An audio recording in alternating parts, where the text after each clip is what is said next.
To all of you in your respective places, God is good and he's worthy to be praised. 1 Samuel chapter 30. Thank you, music ministry. Kim, where? God bless you. God bless you. Yeah. You earned a one-way ticket to Miami. I'm not sending you back, but you're going to stay in Miami. Amen. We have with me Commissioner Harris. He's the youngest black commissioner in Broward County, Fort Lauderdale, Florida. He's our traveling musician, very proud of him.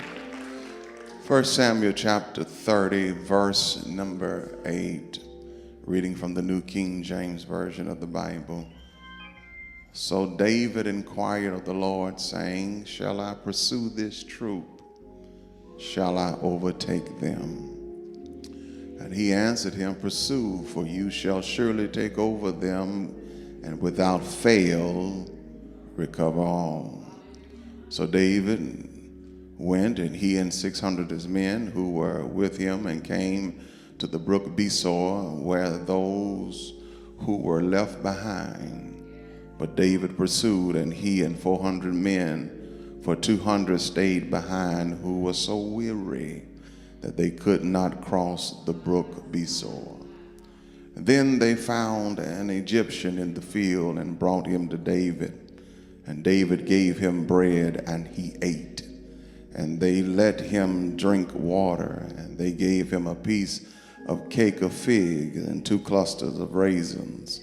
So when he had eaten, his strength came back to him, for he had eaten no bread nor drink water for 3 days and 3 nights. Then David said to him, to whom do you belong, and where are you from?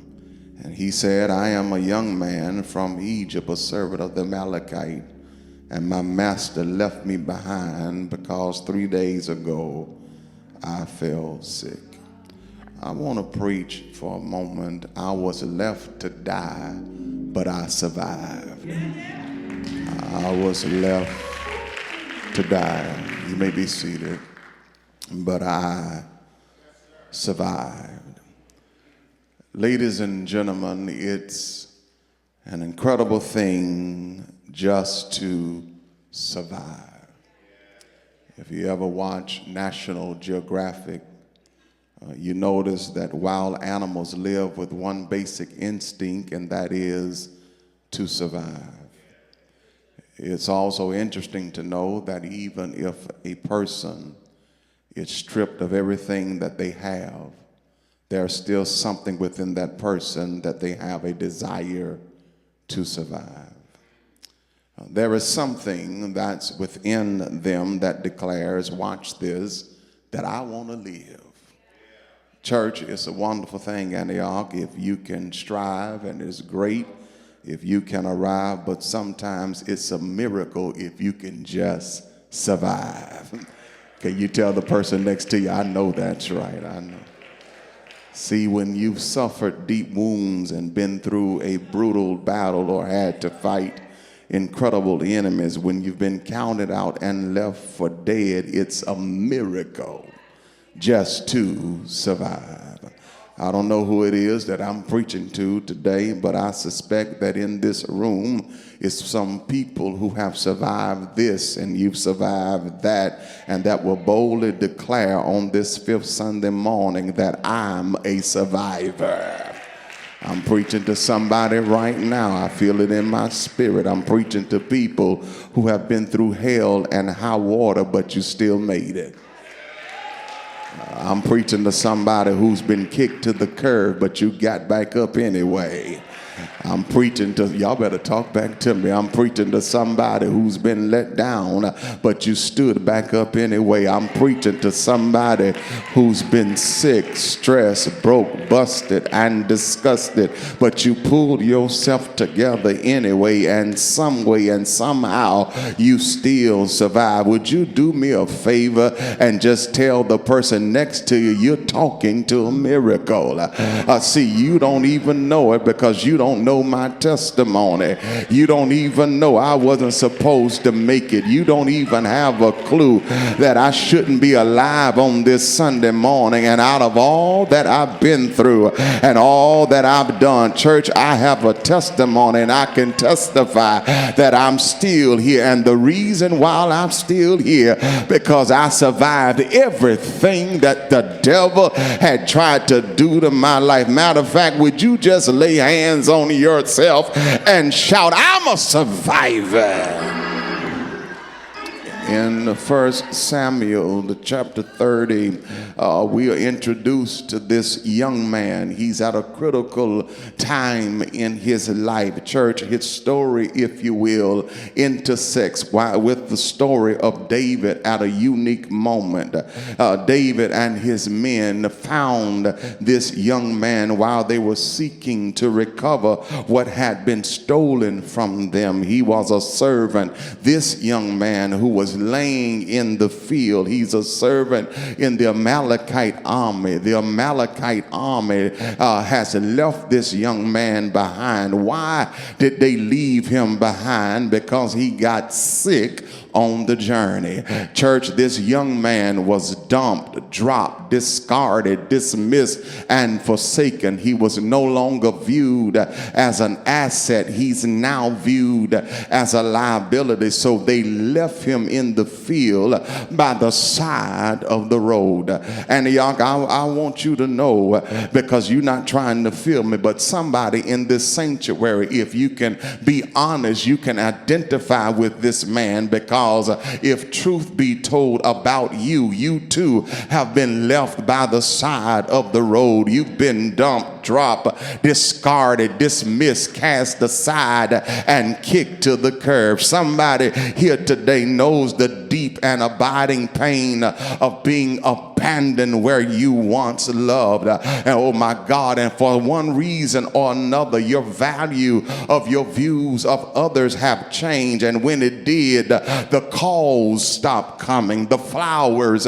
stopped arriving, and you were made to know that your company was no longer desired, your company was no longer needed, and your input was no longer requested. Now, I know some of y'all want to keep it on the low and want to fake the funk, and you want everybody to think that you've always been wanted, you've always been special, you always been honored, you always been valued. But there's somebody that don't mind testifying who knows the trauma of being pushed aside and set aside. Well, church, this unnamed man was left behind because he got sick on his journey. Oh God, watch this. He was abandoned because of something which he had no control over. He was left for dead because he got sick on the journey. Church, he didn't get sick because he wanted to get sick.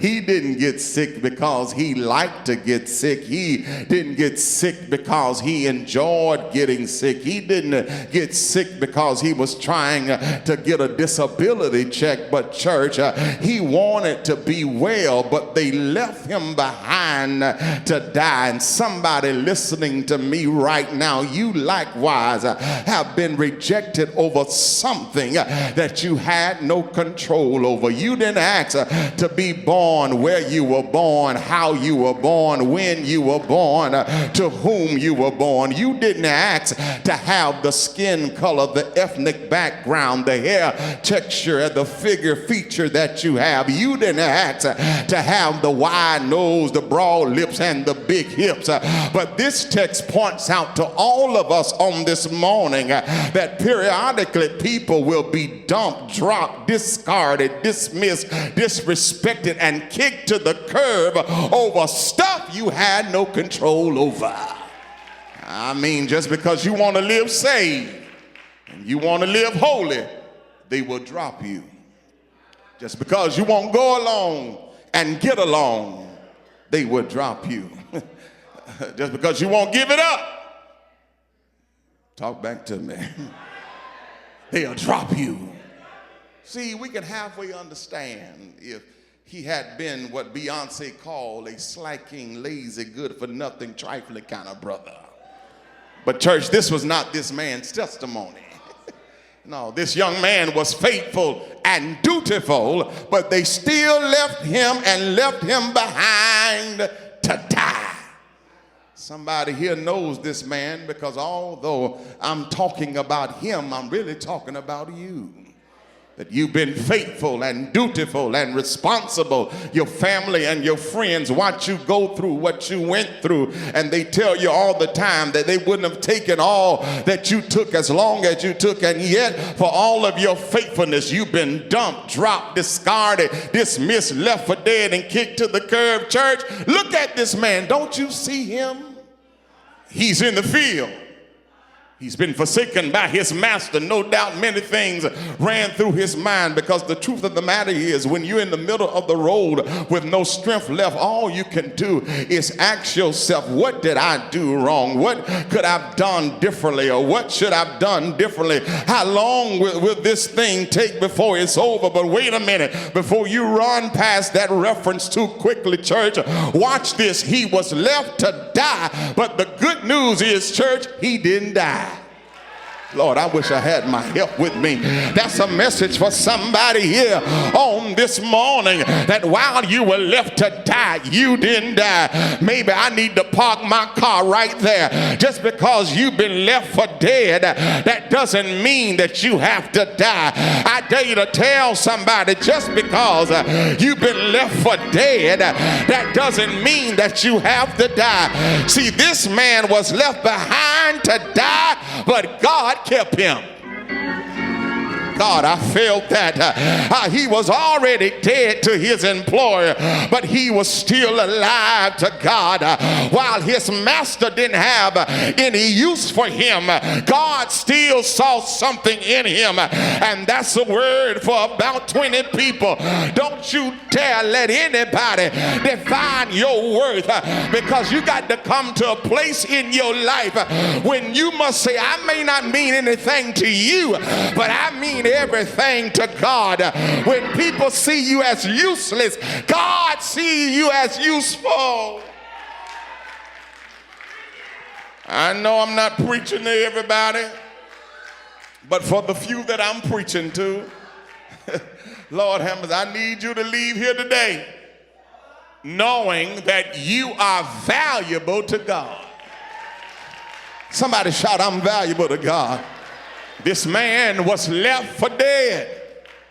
Church, he was good and dead in the minds of those who had dumped him.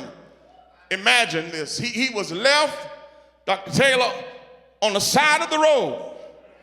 He was an easy prey for any predator, but God. Y'all missed a shout. Let me try it again. I said, but God kept the bears away, but God kept the snakes away, but God kept the wolves away. In the absence of appropriate sunscreen, God kept him from having a sunstroke. God help me. I wonder, is there anybody listening to me who got guts enough to testify that God kept you when you couldn't keep yourself? He kept you from wolves in sheep clothing. He kept you from the snakes in your life. He kept you from trouble, trials, and tragedy. Matter of fact, I matter to God. I'm important to God. God kept me. Can I give you something to shout about? Yeah, please, can I give you something to shout about? Y'all don't want to shout. Let me talk to this crew. Can I give you something to shout about? Y'all ready for this shout? God kept me. I need about 20 of y'all up in Antioch to shout real loud, God kept me. He kept me when I was right. He kept me when I was wrong. He kept me when I was up. He kept me when I was down. Somebody shout, God kept me. Here it is. You may be seated. Somebody behind you trying to see me. Sit down. Here it is. Something else you need to understand. It's right here in the text. that God will bring the right people at the right time in your life. There was, church, this young man was without food or water for 3 days and 3 nights. His breathing became erratic and uncertain, and all he could see was the glare of the sun. All he could hear was footsteps of men. Others conclude that that was not much to him. It was not much for him. And so people walked past him. But these men in verse 11 found him, brought him to David, gave him bread to eat, water to drink. They extended hospitality to him. Watch this. They extended hospitality to him before they knew who he was. He didn't have anything to offer them, they thought, but they were kind to him, even though it seemed like he didn't have anything to bring to the table. So, church, before they knew who he was, they were kind to him. Let me hang there for a moment, because a lot of times we miss our blessing, Antioch, because people don't appear to have anything to give us. So we mistreat them, we look over them, we look past them. But church, you better be careful, because the folk that don't look like they got nothing may have exactly what you need. They offered him something before they knew who he was, and watch this, he accepted what they had. Because when you're in a situation like this, you can't afford the price of your ego. You can't. Let me help you right there. Let me help you. There are people who will allow, watch this, let me bless you, the wounds of their past to keep them from accepting help in their present. Okay, they're suspicious of a new love because the old love broke their heart. They're suspicious of a new pastor because of the old pastor that they had. They would not get involved in the new church because they got hurt in the old church. So they make folk jump through a lot of hoops in order to prove themselves. But watch this, not everybody has that much patience with you. So I want to deliver, this is going to bless about 20 people. I want to deliver 20 people by telling you, y'all ready for this? You can't lose your mind over the one who left you, because you're going to need your mind for the one that's coming. Y'all don't know when to shout. This young man was glad that somebody said hello. This young man was happy that somebody found him and wanted him. He was strengthened by what they did. God kept him alive long enough for these men to get to him. Church, let me tell you, God has a way of bringing the right people at the right time, to the right place, to give you exactly what you need. They don't even have a hidden agenda. They ain't out to get over on you. They're not trying to get with you. Their life is an instrument of restoration, renewal, and revival. They got something to give you. They're not looking for something from you. They just want to see you survive. They want to see you live. They want to see you make it. They want to see you smile again. They want to see you laugh again. They want to see you strong. God is going to send somebody your way. I just said something. I said, God is going to send somebody your way. I felt the anointing right there. Can you encourage somebody? This classroom participation. Tell them God going to send somebody your way. Can you imagine how this man felt laying by the side of the road? People kept walking right on by, but God brought the right people at the right time, at the right moment. Let me tell you, God is going to send somebody your way. Forget everybody that passed you by. Forget everybody that didn't help you in this season. Forget everybody that didn't love you, that didn't support you, that didn't lift you, because at the right time, God's going to bring the right people. And baby, when they show up, he's going to give you double for your trouble. It won't matter what people said about you. It won't matter that they didn't like you. It won't matter that they didn't help you. Somebody say it will not matter. David's men didn't even know who this dude was. And yet they provided for him. It was only, Lord, help me preach, when he got better and got some strength, then David said, yo, hey man, tell me who you are. Where are you from? The young man started breaking off testimony, Antioch. He said, I am an Egyptian. I'm a black man. I belong to the Amalekite army. We've been raiding all of these towns. We've been robbing everybody, looting everybody, kidnapping everybody. We burned down the town Ziklag and took all of their stuff. I took their wives. I took their children. Now, church, obviously, he didn't know who David was. Nor did he know that the town he burned down was David's town. He didn't know that the women he had taken were David's women. If he had known that, I don't think he would have been having that kind of conversation. But look how God placed him there, because he was necessary for David to get his stuff back. And I came to tell somebody, God help me. Don't you walk around here depressed. Don't you walk around here sad. I came to tell somebody that your life is necessary for somebody else to recover. Lord, that just blessed me. Yes, you young man. Yes, you young lady. Your life is necessary. This man was sick. Can I preach this, y'all?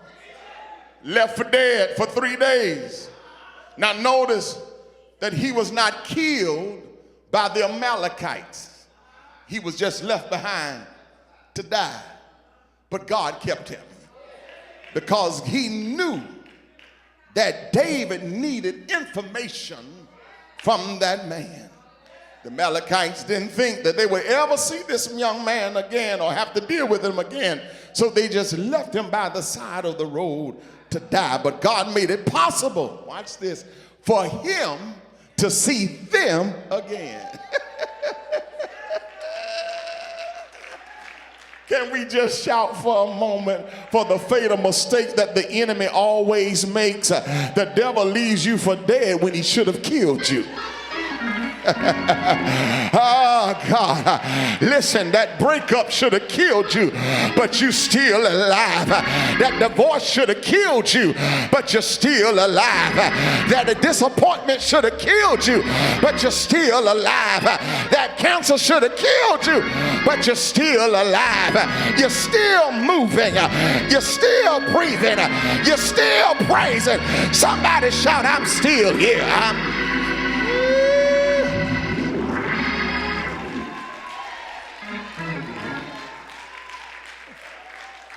Watch this. I get excited. Oh God, my time almost up. Just thinking about it.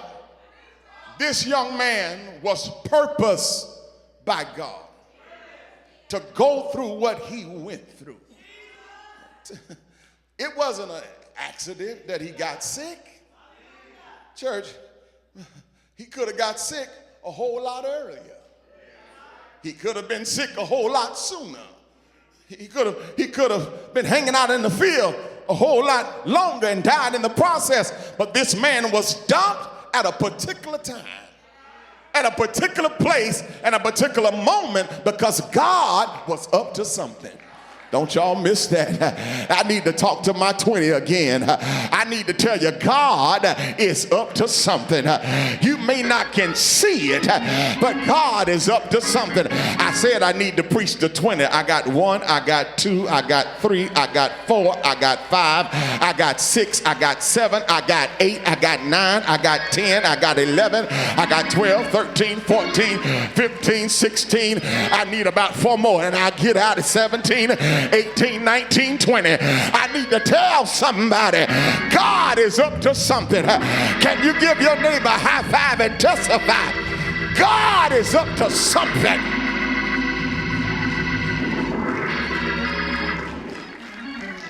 Here it is. Let me tell you how necessary this man's life was. When David got down to the brook Besor, 200 of his men got tired.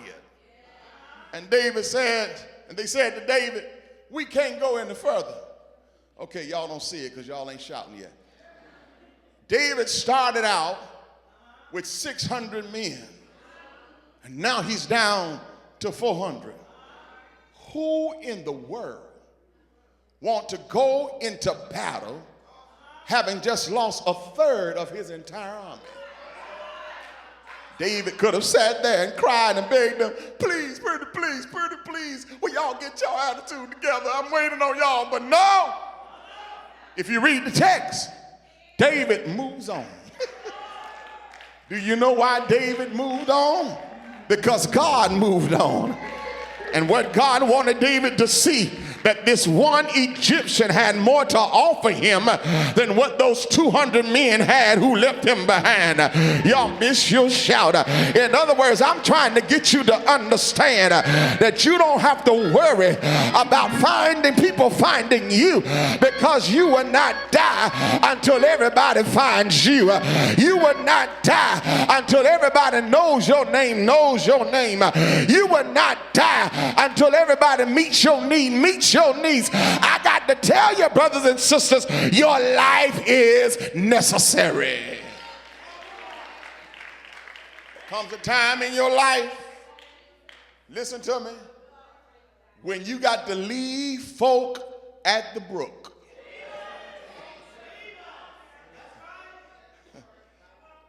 Let me try it again. Rewind, play. I'm slow too. There will come a time in your life when you have to leave folk at the brook.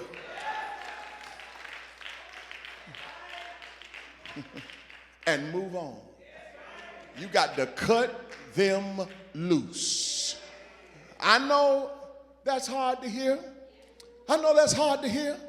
But look, David found out what you and I got to find out, and here it is, that some people that are traveling with you are not going to go all the way with you.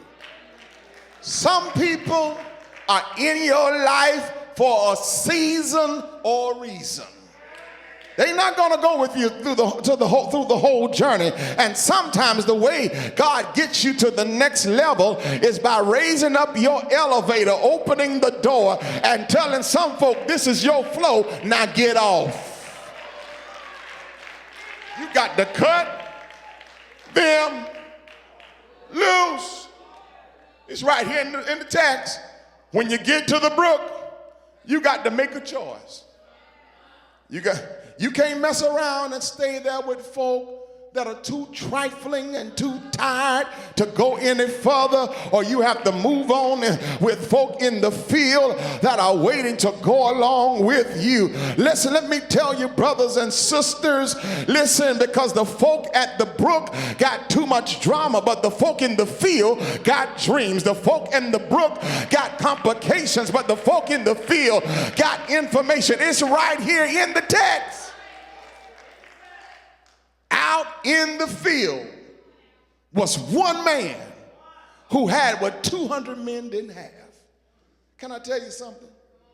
Let others underestimate you, but don't you underestimate yourself. If you only knew the person that you're sitting next to, you wouldn't treat them like you treating them, because God got something in them that's getting ready to take over the world. You got what multitudes don't have. Even if other people can do it, baby, they can't do it like you can do it. You are a unique human being. That's why you ain't got to ever beg nobody to love you. You ain't got to beg nobody to be with you. Come on, Fantasia, help me out. If you don't want me, then don't talk to me. Go ahead and free yourself. All right, gotta move on. You got to make a choice. It was only when this young man got stronger. David asked him, can you lead us to where the enemy is? He said, yeah, but first, you got to promise me something.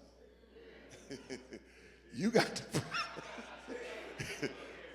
got to promise me you ain't gonna kill me.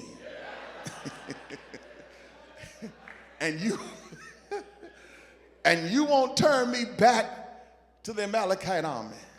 Now, if you swear before God, then I'll take you there. I kind of see him smiling and saying to himself, man, this is good. Because now I can go back and look in the eyes of people who dumped me, dogged me, dropped me, kicked me to the curb, left me for dead. He said, David, come on, man, I'll roll with you. Because now I want to look them in the face and say, guess what? I'm back. Come on, church, let's practice it. Come on, shout, I'm back. And the Bible says, he led the enemy to the camp, led them to the enemy camp, and David recovered all. Church, I don't know, but I can imagine that when this Egyptian took them back over to the enemy's camp, he looked back over his life and began to thank God for everything he had been through. I can see him lifting up his head and saying, Lord, I thank you that I got dumped. Lord, I thank you that they dropped me when they did. Lord, I thank you that they dismissed me. God, I thank you that they kicked me to the curb. God, I thank you that they left me for dead, because when they did that, it made me available for another level. It made me available for another relationship. It made me available for another story. If I hadn't been dropped, I wouldn't be mentioned in the Bible. So I want to thank all of my haters who kicked me to the curb. I want to thank all of my haters who dismissed me. I want to thank all of my naysayers. I want to thank all of my critics. I want to thank all of my backstabbers. I want to thank all of my gossipers, because you don't understand. You did me a favor when you showed me your true colors. Thank God I can see who you really are. You've been coming by my house, eating my food, riding in my car, borrowing all my money. But I thank God I can see clearly now. You left me for dead, but I survived. I'm out of here, Antioch. Is there anybody here can shout I'm survived? I got a testimony. I survived. I've been through the waters, but I survived. I've been through trouble, but I survived. I've been through trials, but I survived. I've been through tribulation, but I survived. Without your help, I survived. Without my friends, I survived. Without my family, I survived. Come on, Antioch, can you do me a favor? Grab your neighbor by the hand. Come on, grab him by the hand and say, neighbor, out of all I've been through, I still got my joy. If you got joy, I dare somebody to open your mouth and shout, I got it. Joy, fire can't burn. Joy, cold can't freeze. Joy, a fireman can't extinguish. And this joy,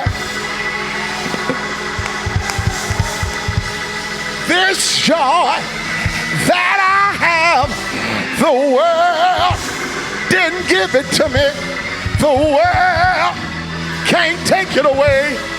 Open your mouth and shout, yes!